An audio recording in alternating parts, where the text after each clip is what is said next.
Hello everyone, welcome to the Mission Possible course. Today talk we will discuss and answer a lot of questions that repeatedly asked throughout our courses. It will cover three key elements in the success of part 3 MRCOG. The first part is to know yourself, and I will use an objective way to help you to know yourself.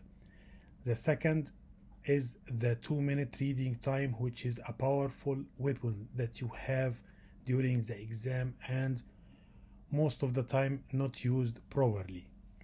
And the third part will be about the focus history, and the focus history is a frequently asked question in most all the tasks of the part 3, and it is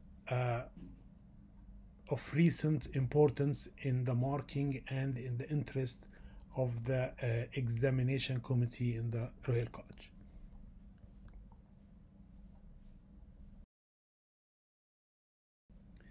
First part is to know yourself.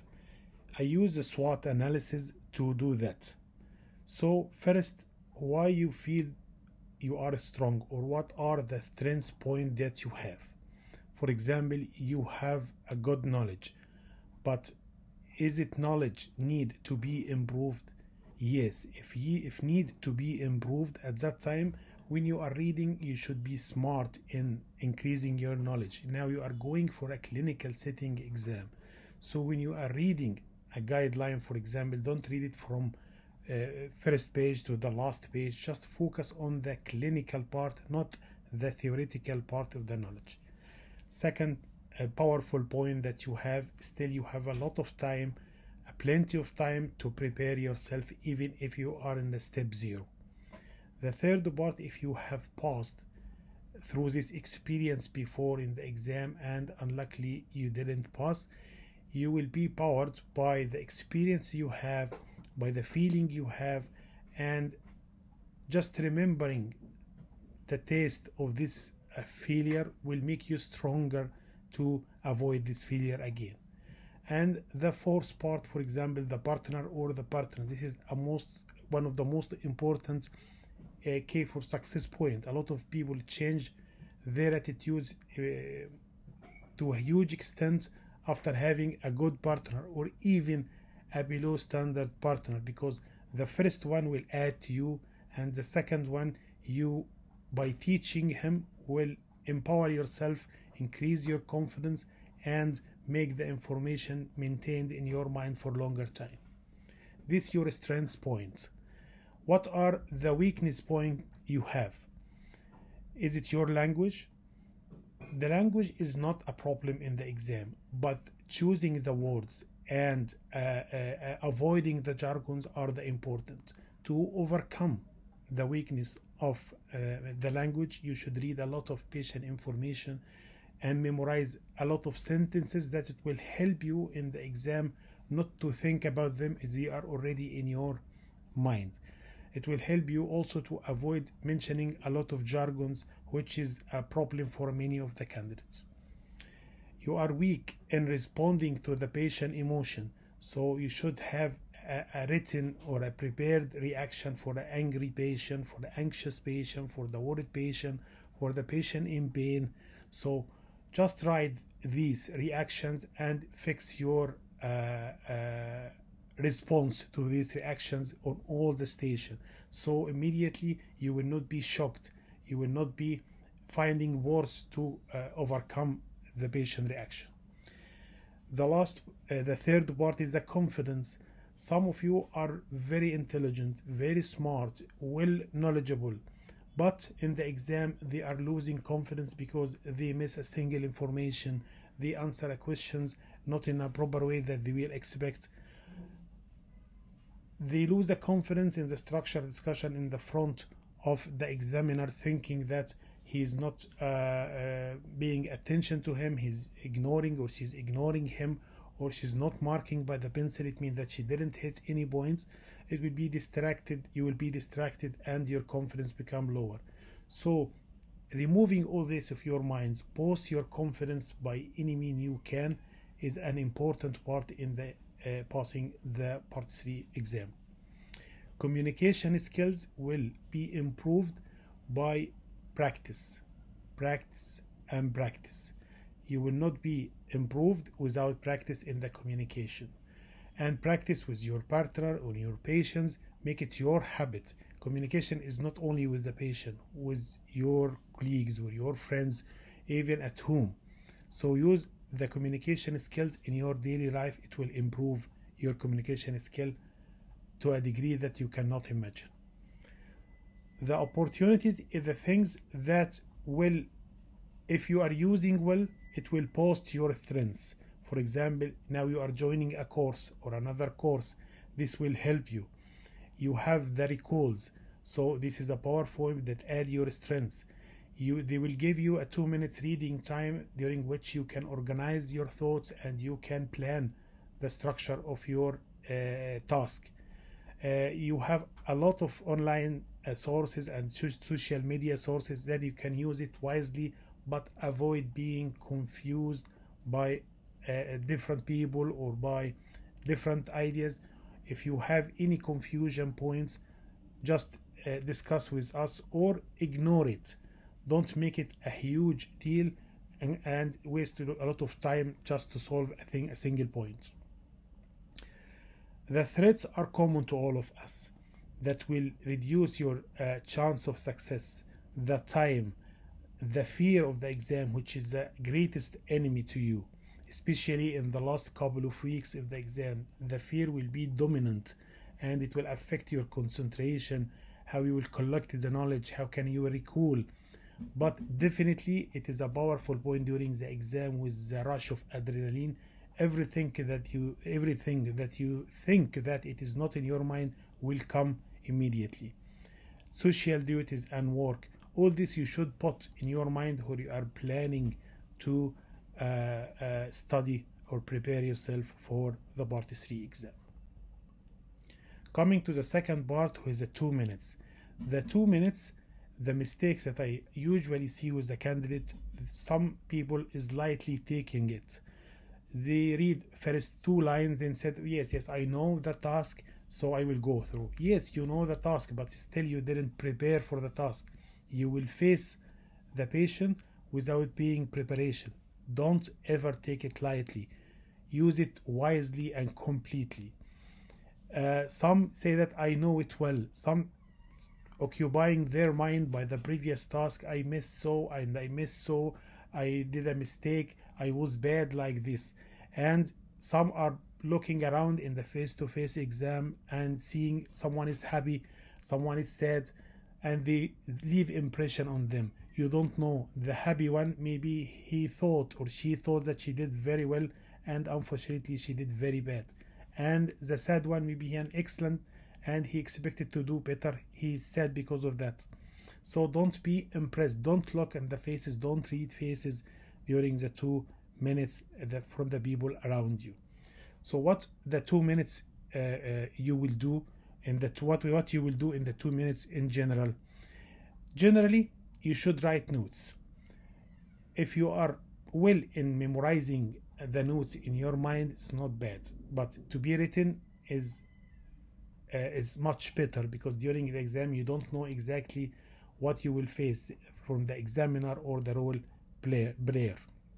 So it's better to be written, and you can draw shapes or anything that can help you to memorize certain points, or that can help you even in the exam in explaining things to the patient.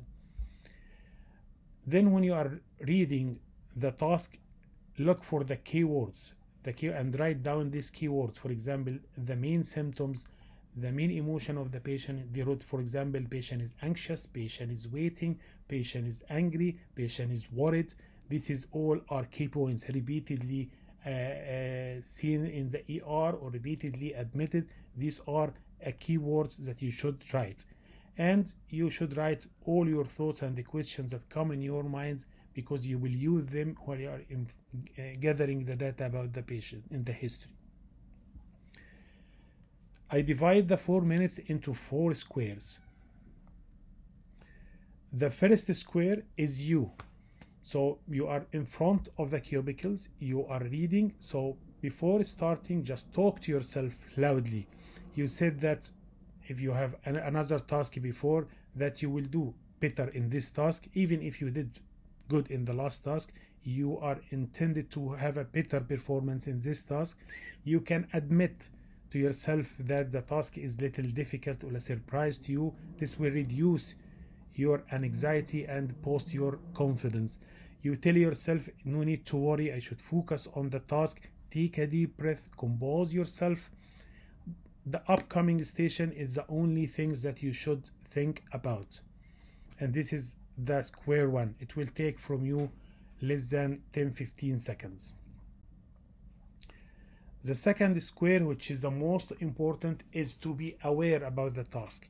And by awareness, I mean that to know about the patient, about the place, and to get in your mind an idea about the diagnosis, and to ask yourself, is this any wrong in this task? For example, your colleagues did something, but you feel that this thing can be better or in a wrong way. So this should be addressed. And look for the domains. Are all the domains are needed, or there is no information gathering needing, or there is no applied clinical knowledge needed? So it will help you in the planning of the task. Regarding the patient, the name is very important to mention it and take it loudly to avoid missing calling the patient by a different name. Knowing the risk factors is very important in the information gathering part. So they will give you 1, 2, or even 3 risk factors in the main task scenario. You should write them down. You should use them while you are talking to the patient, and if there is any prophylactic measure, you should offer regarding to reduce the risk behind these risk factors. Again, the keyword for the patient, the clue that is written like anxious, worried, these are clues that will help you to anticipate what type of patient you will see. Then notify that yourself that there is a material within the task. Sometimes they are giving graphs, scans, labs, to avoid missing explaining this, because most of the time it carry a mark in the information gathering to know this material and to explain these results. And finally, for the patient, anticipate what you are going to see about the patient from the patient. You are expecting to be normal, you are expecting to be a patient in pain, so you will prepare yourself to manage and reassure regarding the pain. She will be angry, so you try to address this early to avoid missing a lot of time in the task. She is anxious, you should identify her anxiety, and you should reassure her, and you should acknowledge that by telling her that we are a team, that we are helping you, and so on. Knowing the place is very important. Where you are in the ER, you are in the ward, you are in the antenatal clinic, you are in the fertility clinic, because a lot of candidates, they don't know where you are and they use a different location. For example, you are in the fertility clinic, and during your talk you can see an infertility patient and you are referring her to the fertility clinic. How can you refer her to the fertility clinic and you are already in the fertility clinic? So knowing the place, your awareness of the situation you are, is very important in your talk. How the patient come to you. She's coming for a routine visit, she's coming from a midwife, she's coming from a GP. So you should know exactly it, because the opening station, the opening sentences with the patient, that you will tell her that you are aware about why she is here and from where she is coming. By the end of the scenario, you should have a likely diagnosis with a differential diagnosis. Don't be focusing only on one thing. Don't say that, for example, it is sepsis, it is antepartum hemorrhage, it is so. Single diagnosis is not usually coming in the exam. It is a likely diagnosis, but you should put a differential diagnosis in your mind. Sometimes the data is deficient in the scenario, so notify that. It means that you will need a lot of information to figure out what is the task about. So in the planning for the task, you should put this in your mind, that I need a lot of information. So identify the type of information you need from the patient or from the examiner to sort the diagnosis problem. And as I said before, ask yourself, is there any wrong in the task? Is there any domain not asked about?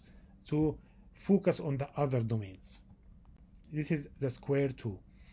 The square 3, after knowing that, you should put a plan, even verbalize it, use your words to tell yourself. I will start by opening questions asking about the present symptoms and the effect of quality of life, followed by systemic questions about the related symptoms. I will identify the clues and the concern of the patient. When I will explain the plan, I will consider the multidisciplinary team is valid on this task or no, and I will divide my management plan. For example, conservative, medical, surgical, pre-operative, operative, and post-operative. And with each option, I need to describe the option, tell the benefit, tell the risk, what is the consequence of not using this option, what are the alternative, what is the procedures that will be our extra procedures that can be done. Then live the situation. So when you are going to the cubicle, I am going to my OPD, I am going to the ER, I am going to the ward. So try to feel that you are in the situation, to have the knowledge of your experience, and be insisted that when you are leaving the task, that you will leave the patient well informed, aware about her condition, and all her questions answered. The fourth cubicle is about the drawing that you can add to remind you or to explain to the patient, or just remind you that you can use the drawing, which is a powerful tool in the exam to explain a condition to the patient, and the thoughts and the questions that can come in your mind to ask the patient these questions. And remember that any task are 5 parts. How to initiate the session, to collect the data, to examine the patient, then you will explain the condition to her with planning, and finally closing session. These are the general steps for any task, or general plan for any task.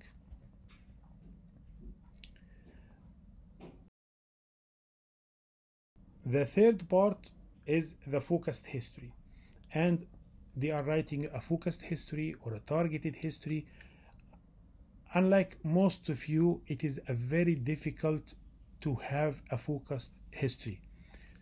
The traditional history that you are taking by checklist or by just pointing and asking questions is a student form of a history. Yes, it is a complete history, but when you are evaluated in the exam, you will be like a student talking. They don't want that. They need a competent, well practicing candidate. So the focused history means that you are taking the history that is specific to this patient, not a general history you can take for any patient. They need you to be targeted or goal oriented or goal directed in your questions. The aim of your questions is to rule in or rule out the diagnosis or the differential diagnosis, and to know about the patient concern to address her in the coming minutes. Don't look during the history taking for the examiner pencil. If he's not writing, doesn't mean that you didn't say anything that mark. If he's writing, doesn't mean that you are fulfilling the marking points. Sometimes as an examiner we are writing at the end, or sometimes we are just putting points to remind ourselves about these points after you are leaving, because I'm usually good putting the mark in the 2 minutes that you are reading outside. So don't be distracted by the examiner pencil. In the focused history also, one part is the non-medical part, the emotional part. You can see the patient anxious and continuously asking without paying attention to her emotion. So this is obviously is undermark you. You should recognize the patient feeling. You should acknowledge the patient feeling. You should respond to the patient feeling. So don't forget, in the focused history, about the emotion of the patient. Not all the focused history is about the medical background of the patient.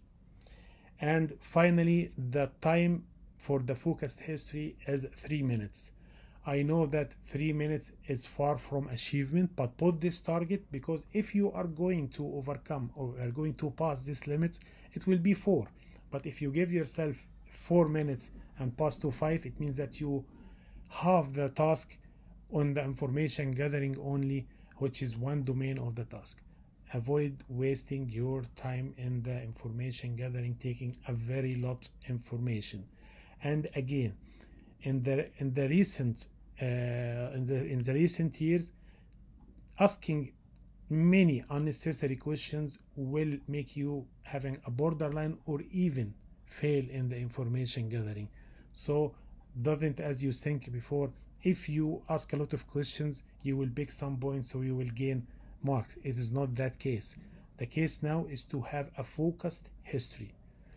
I didn't say that history points are not important. No, all the history points are very important, but taking a focused history is what is needed here. Once you are focused on the patient, it is very hard to miss an information needed in the task to cover this case.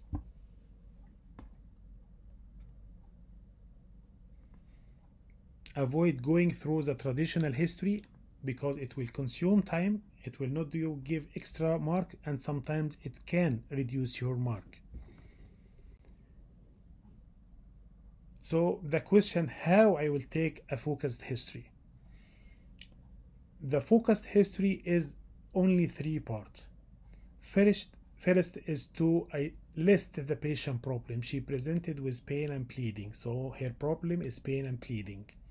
Then you will explore this problem. In exploration of this problem, the history taking, you need to know about the disease or the medical perspective of these symptoms and the patient perspective from these symptoms, which is mainly effect on quality of life, her concern about these symptoms, and her expectation from this consultation. This is the most important part in the focused history. Then coming the background information, which is the remaining of the history. Here you can go through it little bit fast, but if you find a positive finding, you should take it in detail if it is related to the task. For example, if she has a personal history of treated cancer, here you can stop. You should take the details about that. Maybe she's coming for HRT, so you need to know the details about this information.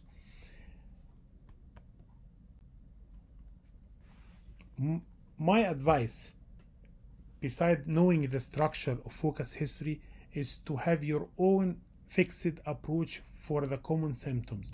If she's presenting of bleeding, I should ask about, I have the sentences prepared in my mind for the bleeding, for the pain, for the discharge, for the any symptoms. Then you are increasing the rest, you improving your communication, you are saving time in searching for sentences or questions about these symptoms.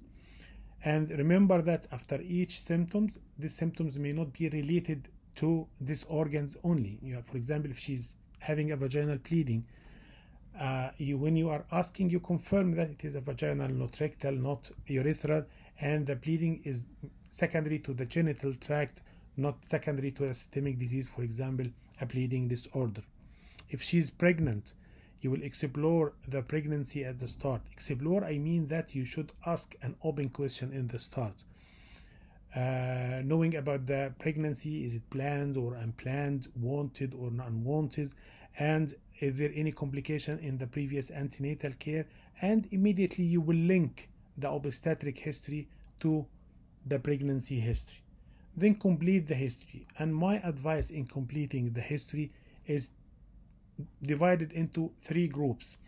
I want to know about the patient, so I know about her problem. I put a differential diagnosis in my mind. Now I want to know about the patient. I want to know about her social life, her financial life, her medical conditions. So the first group, I want to know about her social choices. SADS, this is my abbreviations: smoking, alcohol, drugs, and support. So I'm asking this in a group. I can ask about the mental history or domestic abuse, but not in all station if I have clue or if it is antenatal case. This is the first group. The second group is the medical disorder, medicines, and allergy. The third group is the surgical history plus or minus blood acceptance, because again, this shouldn't be asked in all the tasks. Sometimes if you are asking a counseling patient that has no risk of bleeding, these questions, it mark as a borderline point for you, and you will lose mark just by asking unnecessary question and not related to the task. I hope by that I give you a brief introduction or a brief clue for managing the focus history, the 2 minutes time, and to identify yourself. Thank you. I'm looking forward to see all of you in the course, and I welcome any questions regarding this part.